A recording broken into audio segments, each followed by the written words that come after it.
पहा नवीन एपिसोड्स एकदम add free.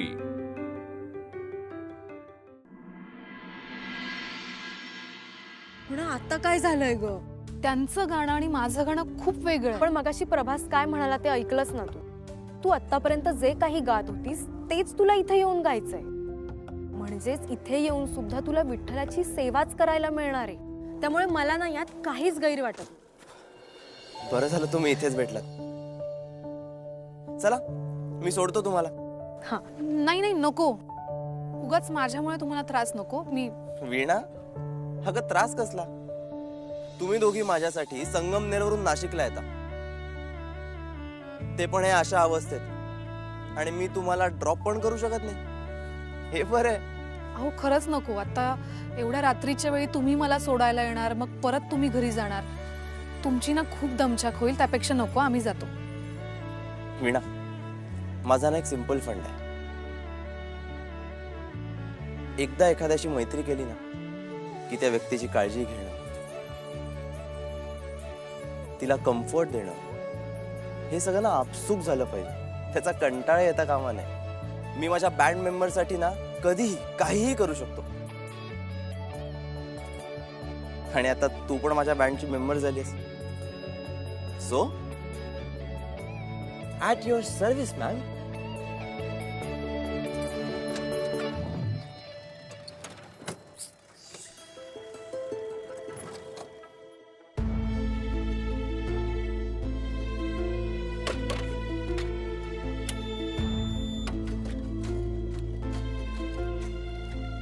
Prabhas, अरे तुझी गाडी अशी अचानक कशी बंद पडली?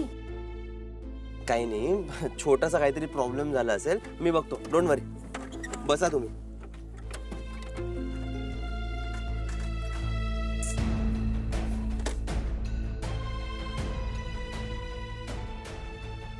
म्हणत होते गाडीने नको यायला, पण तू ऐकत नाहीस. मॅडम, मी काय केलंय ग? मला माहित होतं का त्याची गाडी अशी बंद पडणार आहे ते? अगं पण तू ठामपणे नाही म्हणून सांगायचं होतं ना. चांगलं रिक्षाने गेलो असतो आपण.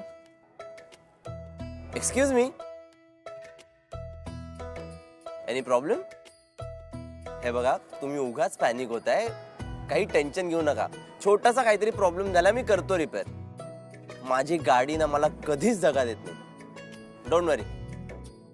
हे बघा, तुम्ही गैरसमज नका करून घेऊ. म्हणजे रिक्षा मला जरा बरी वाटते. म्हणजे तुम्हीच बघा ना, असं रिक्षाने 2-4 माणसं असं आरामात जाऊ शकतात, किंवा रिक्षाला असं कव्हर असतं. आणि तुमची गाडी अशी मोकळी आहे ना, मग असा खूप वारा लागतो, किंवा कधी पाऊस आला तर भिजायला होईल. हो. शिवाय रस्त्यात किती धूळ असते, ती सगळी मग आपल्या चेहऱ्यावर उडणार. म्हणून म्हटलं. हा, पण मला एक सांगा, म्हणजे स्पीडचं काय?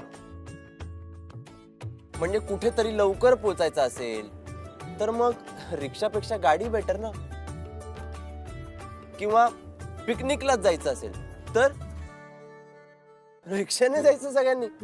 मला ना तुम्हाला नीट सांगता येत नाहीये, किंवा मी जे काही म्हणते ना तुम्हाला कळत नाहीये. तुम्ही एक काम करा ना, तुम्ही एखादी रिक्षा विकत घ्या, म्हणजे तुम्हाला फरक कळेल.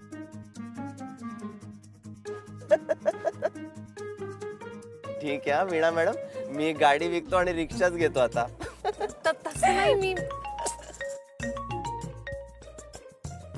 हॅलो, हा आई बोल ग. आत्ता? बरं बरं ठीक. मी बघते काय करायचं. हो हो, बाय बाय. काय झालं? अगं, आईचा फोन होता. तिची एक मैत्रीण बस स्टँडवर थांबली, तर तिला तिथून पिकअप करून मला दुसरीकडे एका ठिकाणी सोडायचंय. तर मी ना बस स्टॉप आलं की उतरते, पण तू एकटी घरी जाशील ना नंतर? हो मी जाईन, पण गाडी तर स्टार्ट होऊ देत. गाडी होणार स्टार्ट आता. पाहिलं, म्हणलं ना, माझी गाडी कधी दगा देणार नाही. चला.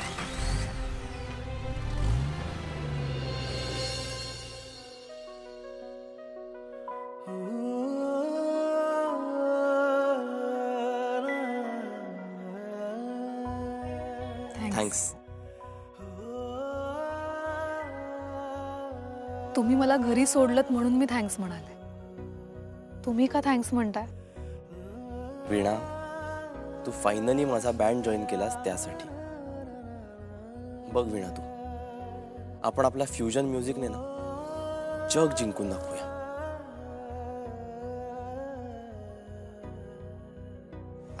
बरं, सांभाळून जा. मी आज सोडू तुला? नाही, नको, जाईन मी. नक्की? सावकाश.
विठुराया कधी कोणत्या रूपात तुमच्या पुढ्यात येईल सांगता येत नाही.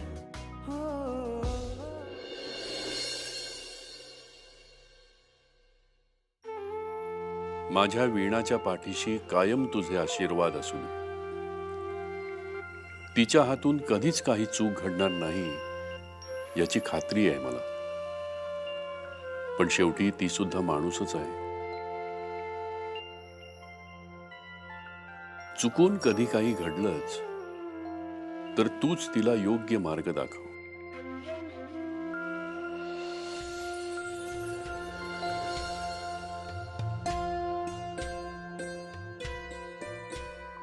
विठ्ठला, बाबांना कसं सांगू? मला अजूनही भीती वाटतेय. म्हणजे मी खोटं बोलत नाहीये, पण खरं सुद्धा सांगत नाहीये.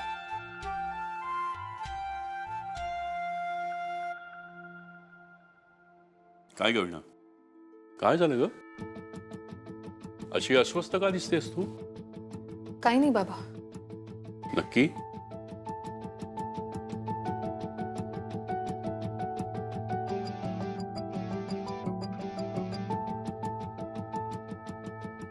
बाबा,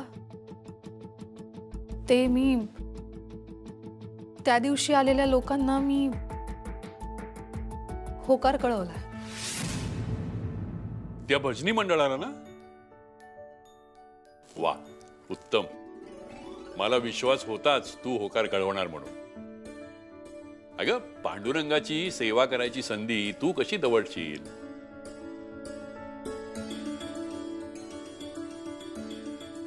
विठ्ठला, असाच माझ्या वीणाच्या पाठी सदैव उभा राहा रे बाबा. वीणाताई, वीणाताई, हो म्हटलंस तू. Thank you thank you thank you thank you. Sorry sorry sorry sorry. तू कमाल आहेस वीणाताई, कमाल. I love you. उर्मी, हा, आंघोळ न करता देवघरात येणं बरं नाही. Sorry sorry sorry sorry sorry sorry sorry. हा, थांब थांब थांब. सॉरी हा, सॉरी. ताई, एकदम करेक्ट डिसिजन घेतलायस तू. तुझ्यासारखी बहीण ना सगळ्यांना मिळव. उर्मी, एक मिनिट. वीणानं होकार कळवलाय त्यात तुला एवढा आनंद होण्यासारखं काय आहे? आणि कधी नव्हे ते वीणाचं एवढं कौतुक का करतेस तू? दादा मामा, अरे तिच्या आनंदातच माझा आनंद आहे ना. बहिणी आहेत ना आम्ही लाडाच्या. बाबा, पण त्यासाठी मला रोज रियाज करायला जावं लागणार आहे. नाही, बरोबर आहे, जावंच लागणार. काय तुझा आवाज मुळात चांगला आहे आणि त्यातून असा रियाज करून तो अजून चांगला होईल. जा जा, नक्की जा. मला फक्त तुझ्या पायाची काळजी वाटते. अरे नको काळजी करू दादा मामा, मी आहे ना, मी रोज जाईन ताई बरोबर. नाही नको.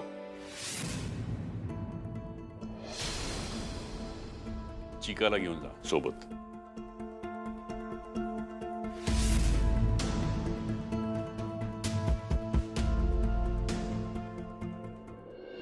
तर या ना, तुमच्या गाडीची चावी, रुमाल, फोन, गिटारची बॅग सगळं रेडी आहे. मिकी, यावेळेस सुद्धा आत्तूने दिलेला पॉकेट मनी लवकर संपला का? बोल, किती पैसे हवे तुला? दादू, मी काय फक्त पैशासाठी तुझी कामं करते? ए, ओव्हर ऍक्टिंग. मी काय फक्त पैशासाठी कामं करते? नाही म्हणजे हे बघ, इतर वेळी करत नसशीलही, आत्ता यावेळेस करतेस तू. तुझ्या चेहऱ्यावर ना स्पष्टपणे दिसतंय. बोला. दादू, मिकी, दादू, मिकी, विनाशी इंट्रो पाहिजे. जमणार नाही. हे हॅलो, वीणा बँड जॉईन करणार हे एकटी मी कॉन्फिडेंटली तुला सांगत होते. हो, आणि आता तुझं काम झालंय तर मला ऍटिट्यूड दाखवतोस? वा दादू. झाली तुझी नौटंकी. मिकी, मी वीणाला भेटवेन, पण आत्ता नाही. यार पण दादू, ज्या आवाजाने तुला वेड लावलंय त्या व्यक्तीला भेटायचंय मला. मिकी, हे बघ, ऐक माझं. लहान मुलांसारखा हट्ट करून काही होणार नाही. नाही म्हणजे नाही. नक्की? हो. दादू नाही. बघ, मिकी, नाही म्हटलं ना तर नाही.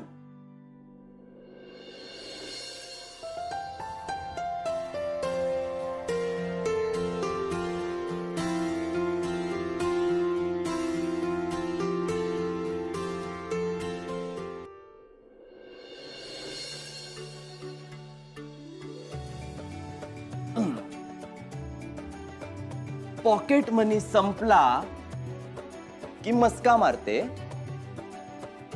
पण माझ्या प्रत्येक गोष्टीची तीच काळजी घेते. रागवली की होते म्यूट, पण त्यातही दिसते जाम क्यूट. नाकावर आलाय राग जरी मनात येतंय हसू भारी. आमचं नातं आहेच गोड.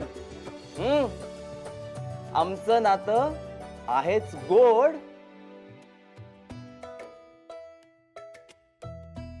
आमचं नातं आहेच गोड. पुढे काय होतं बरं? आमचं नातं आहे गोड. ओए मिकी, फक्त गुस्सा छोड. मिकी का गुस्सा खत्म हो गया है. का रागणार परत यार दादू, उगाच चिडतेस. उगाच नाही चिडत. हे बघ मिकी, मला सुद्धा वीणाला तुला भेटवायचंय, पण ती अजून बँड मध्ये ना कम्फर्टेबल नाही झाली. तुमच्या बँड मध्ये कम्फर्टेबल व्हायला असं कितीसा वेळ लागतो? तुम्ही आहात ना सगळे क्रेझी. तिला पण तेच करायचं यार दादू. हो, पण अगं तिचं कल्चर वेगळं आहे. हे बघ, ती एकदा सेटल झाली ना की तुला 100% भेटवणार. प्रॉमिस? प्रॉमिस. नक्की ना? नक्की. I love you. I love you too. I love you. I love you. Tanvi, तू आज रात्री जेवायला ये. अगं मी तुझ्यासाठी मस्त डिशेस बनवते. मस्तपैकी गप्पा मारू, मजा करू. आणि you know I have no issues. पण मिहीरच्या आत्याला चालेल का? आय मीन तुमच्या घरी फायनल कॉल त्यांचाच असतो ना. त्यांना? अगं त्यांना मी मॅनेज करेन, तू नको काळजी करूस. तू शैलजेला कसं मॅनेज करणार आहेस? तुम्ही गप्पा बसाव, ते नंतर बघू. नंतर हॅलो आंटी. हा तन्वी बेटा, बोल ना. किती वाजता येशील? सात. चालेल. हा हा ये ना.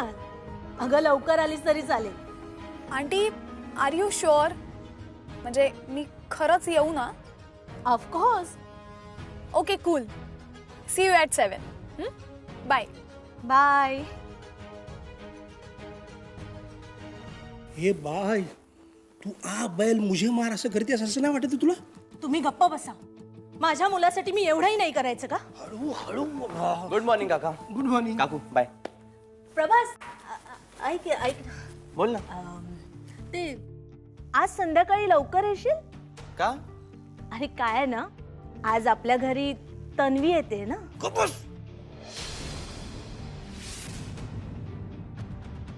काय रे, काय झालं? काकू, काल त्या तन्वीने रिहर्सल हॉलमध्ये येऊन मोठा ड्रामा केला. माझा आणि माझ्या अख्ख्या बँड ग्रुपचा अपमान केला.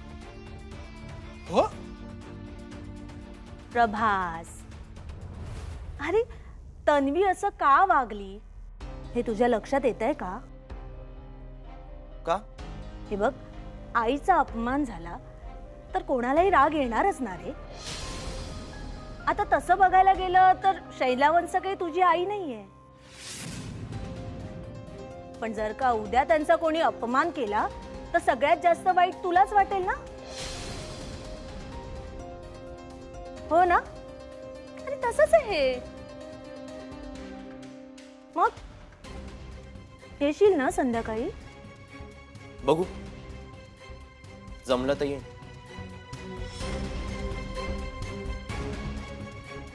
हे योगिनी, अगं तुला संध्याकाळी काय कुस्तीचा आखाडा तयार करायचा का घरात? तन्वी विरुद्ध प्रभास, तन्वी विरुद्ध शैलजा, काय? तुम्हाला त्यांना काही समजतच नाही. हा, मग तू सांग समजवून. आता आपल्यासाठी सर्वात महत्वाची व्यक्ती तन्वी. आता हीच मुलगी आपल्याला ह्या घरातलं आपलं स्थान मिळवून देणार.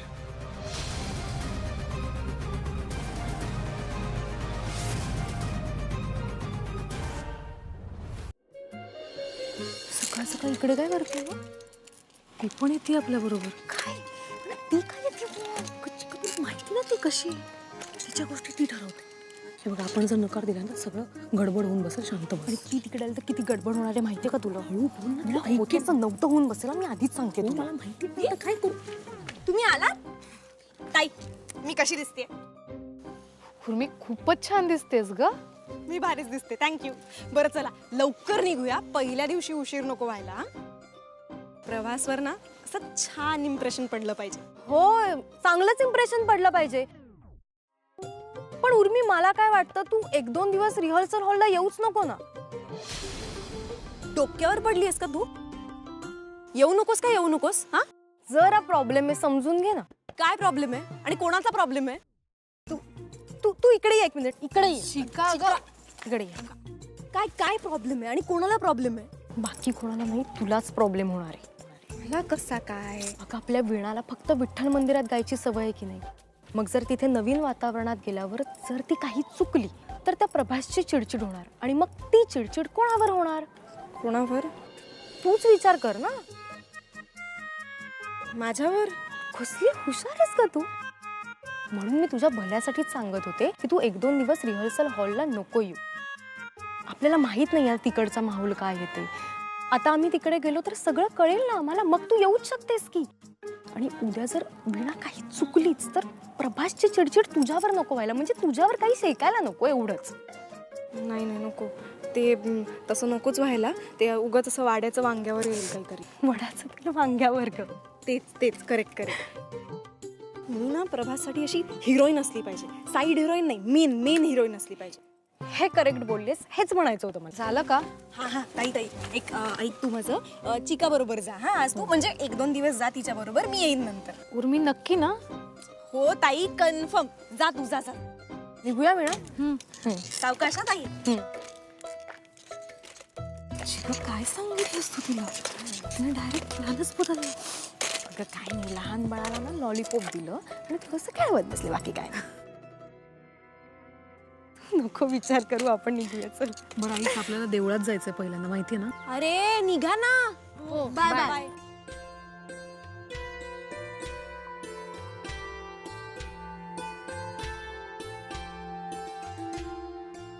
माझ्या ना मनात हेच येते की कशी होणार तुमची आजची प्रॅक्टिस.